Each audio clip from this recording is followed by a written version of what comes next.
Welcome back in, everyone. It is Alumni Week at the Mississippi School for Mathematics and Science. For one alum, it was a chance to come back to where he got his start so he could share his journey with a new generation of students. Grace Brister had a chance to meet him earlier today. Grace is now joining us live from the campus of MSMS with more on that. Grace. Since graduating from MSMS, Woods Curry has gone to college and medical school. Now today he's a busy physician, but one case in particular made it to the national level. And today he's here sharing that story as well as some tips in case anyone finds themselves in an emergency.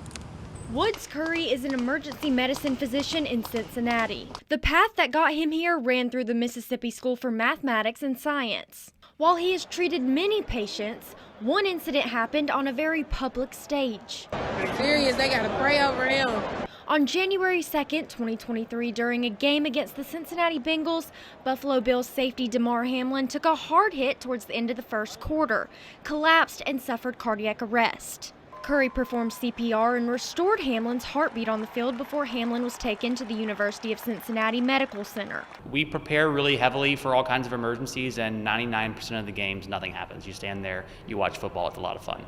But we're ready for things to happen, and very early on in that game, obviously Damar had his arrest and collapse, and you just sort of go into work mode. The crowd kind of peels away, all that kind of goes away, and you kind of go back to your training and do what we do in the ED every day.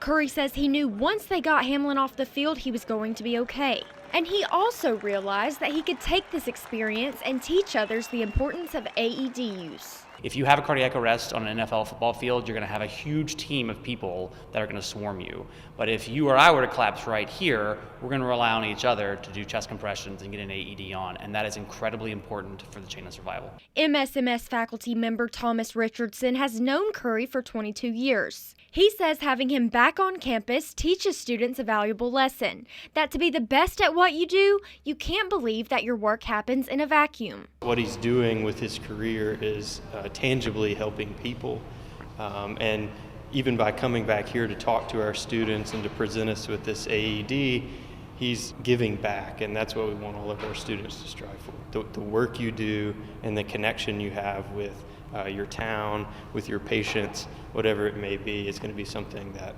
serves both you and the community around you. At the end of the day, Curry says he wants students to walk away knowing how AED use and bystander CPR may be necessary when they least expect it. The only bad CPR is no CPR. So, help your friends out, help the public out. Get hands on chest, call 911, use an AED. They're not scary. They tell you what to do. And knowing CPR has changed his life by being able to save others' lives. If you would like to get CPR certified, you can go to the American Red Cross's website to find classes in your area. Telling your story live from the MSMS campus, Grace Brister, WCBI News.